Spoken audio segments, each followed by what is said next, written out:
Pemirsa apa kabar? Mari kita ikuti Warta Berita PTS tanggal 20 Mei. Memasuki tahun ketiga masa kepemimpinannya, Presiden Lai Ching-te menekankan bahwa menjaga perdamaian dan stabilitas di Selat Taiwan merupakan tujuan strategis yang sangat penting bagi Taiwan. Ia mengumumkan proposal UU Pertahanan Khusus dan anggaran tambahan untuk mengatasi pembelian senjata. Ia juga berencana meluncurkan tunjangan pertumbuhan anak sebesar $5.000 bagi anak usia 0 hingga 18 tahun. 如果有机会，我有责任说出台湾社会的心声。 Jika berkesempatan berbicara dengan Presiden Donald Trump, Presiden Lai Ching-te menyatakan ia akan menekankan 4 poin, mencakup pembelian senjata oleh Taiwan dan status Taiwan sebagai negara berdaulat dan merdeka. 郑丽文主席带头阻挡军购，影响到防卫力量，等于自断一只脚。国民党跟中国在进行的基本上是以和平包装统一的推进作为。 Dalam hal pembangunan nasional, Presiden Lai Ching-te juga mengumumkan rencana sebesar $100 miliar Taiwan untuk mempercepat peningkatan dan transformasi UMKM serta industri tradisional. Di sisi lain, menanggapi penurunan angka kelahiran, pemerintah akan meluncurkan tunjangan pertumbuhan anak sebesar $5.000 Taiwan per bulan untuk anak usia 0 hingga 18 tahun. 未来我们这个成长津贴也会有其中一部分设计成儿童未来账户。 他18岁的时候就有政府给予的经费。 Lai memaparkan laporan kinerja 2 tahunnya dan menyatakan harapannya untuk mengejar masa depan. Namun menghadapi serangkaian tantangan domestik dan internasional, 2 tahun dari sisa masa jabatannya tampaknya akan penuh dengan tantangan. Setelah lawatan Presiden Donald Trump di Tiongkok berakhir, kini giliran Presiden Rusia Vladimir Putin yang mengunjungi Beijing, menandangi ke-25 kalinya ia singgah di Tiongkok. Hari ini ia dijadwalkan mengadakan pembicaraan dengan Presiden Xi Jinping untuk memperkuat kemitraan strategis antara kedua negara. Presiden Vladimir Putin tiba di Beijing tanggal 19 malam untuk melakukan kunjungan kenegaraan selama 2 hari. Ia disambut Presiden Tiongkok Xi Jinping di lapangan Tiananmen tanggal 20 pagi. Keduanya mengadakan KTT di Balai Agung Rakyat dan diikuti dengan pertemuan tatap muka antara pejabat dan anggota delegasi kedua belah pihak.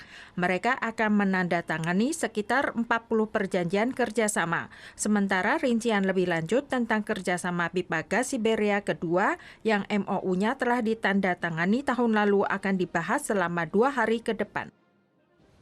Insiden mencekam terjadi di sebuah klinik mata di Tainan kemarin. Seorang staf kebersihan wanita berusia 66 tahun tewas terjepit di dalam lift barang yang mengalami kerusakan teknis.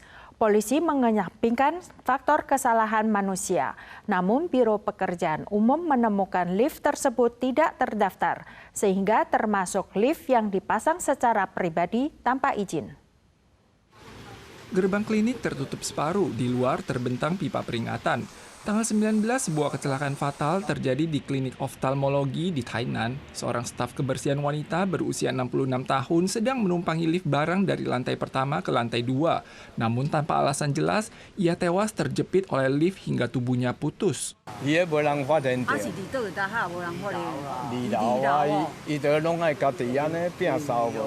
Polisi mengesampingkan faktor kesalahan manusia, namun suara keras terdengar pada saat kejadian dan masih perlu diklarifikasi apakah hal tersebut berkaitan dengan kerusakan sarana lift. Berbeda dengan lift penumpang yang umumnya tertutup sepenuhnya, lift barang yang digunakan korban adalah tipe sederhana dengan pegangan tangan dan terbuat dari baja tahan karat. Hasil inspeksi mengungkapkan lift tersebut tidak terdaftar, sehingga termasuk lift yang dipasang secara pribadi tanpa izin. 本栋建筑物设有2台合法升降设备，均有按期申报保养，但出事的电梯经初步确认为未申请之货梯。 Pemkot menjatuhkan sanksi $300.000 dan memerintahkan operator untuk berhenti menggunakan lift barang tersebut. Namun insiden ini juga menimbulkan kepanikan di kalangan umum. Pagi ini, Biro Pekerjaan Umum Kota Tainan membentuk Satgas Gabungan untuk melakukan inspeksi keamanan publik terhadap klinik dan bisnis yang terletak di lantai 2 atau lebih di seluruh kota. CDC mengumumkan kasus hantavirus ketiga tahun ini. Namun urutan gen kasus ini menyerupai tipe virus Sol yang tidak menular antar sesama manusia. Namun berhubung riwayat aktivitas pasien mencakup kota Taipei, New Taipei, dan Keelung, upaya desinfeksi dan sterilisasi diluncurkan bersamaan di ketiga kota tersebut. Petugas membuka penutup selokan guna mendesinfeksi bagian bawah selokan tempat tikus bersembunyi. Selama operasi desinfeksi massal ini, warga menemukan tikus di sela-sela pintu rumahnya. Setelah menerima laporan kasus hantavirus tanggal 18, Pemkot Keelung segera meluncurkan desinfeksi massal. Khawatir tikus mungkin mencari makanan di tempat sampah, Pasar Malam Miaokou Keelung juga berencana untuk memindahkan tong sampah mereka. 他们比较容易藏匿的地方，然后我们先暂时间环保局这边会协助先把垃圾桶把它先移除，让老鼠不会有一个藏匿的地方。 Kasus hantavirus pertama tahun ini dialami pria 70 tahun di kota Taipei yang memiliki kontak fisik dengan tikus. Ia berobat seiring gejala demam, namun sayangnya meninggal akibat gejala sepsis. Kasus kedua di kota New Taipei dialami pria yang berobat pada bulan Mei seiring gejala menyerupai demam berdarah dan masalah pencernaan. Ia didiagnosis positif setelah menjalani tes. Lewat analisis retrospektif masa inkubasi, ia dinyatakan tidak memiliki kontak fisik dengan tikus. Semua kasus terkonsentrasi di area perkotaan Taipei, New Taipei, dan Keelung. Ketiga kota telah melakukan pencegahan wabah. Warga yang menemukan tikus atau tikus mati dapat menghubungi 1999 untuk melapor kasus. Setelah meluncurkan layanan pakar pembasmi tikus, kota Taipei juga akan melakukan sosialisasi untuk pedagang pasar dan operator rumah makan. Jika tempat sampah makanan tidak ditutup atau dikemas dan ditinggalkan di depan pintu, mereka akan didenda sesuai UU Pengelolaan Sampah. Seorang warga menemukan kadal sepanjang 30 cm di sekitar Xixingtan, Hualien. Kadal tersebut tampak seperti spesies invasif. Setelah ditangkap, hewan ini dipastikan merupakan kadal tanah neotropis dari Amerika Tengah dan Selatan, yang pertama kali ditemukan di Taiwan. Kadal sepanjang 30 cm dengan corak kamuflase pada sekujur tubuh dan duri ekor yang menonjol ditemukan di Xixingtan, Hualien. Ini juga dikenal sebagai kadal bercincin hitam, umumnya ditemukan di Amerika Selatan, namun kini pertama kalinya ditemukan di Taiwan. Berdasarkan keberadaan pabrik marmer di dekatnya, pakar berspekulasi bahwa kadal tersebut mungkin diselundupkan saat mengimpor marmer. Departemen Pertanian khawatir akan daya reproduksi dan penyakit menular dari kadal tersebut. Warga yang menemukannya diimbau segera melapor.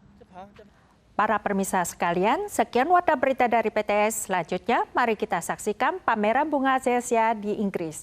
Kita soal lagi di lain kesempatan, tentu saja dalam waktu dan acara yang sama. Sampai jumpa.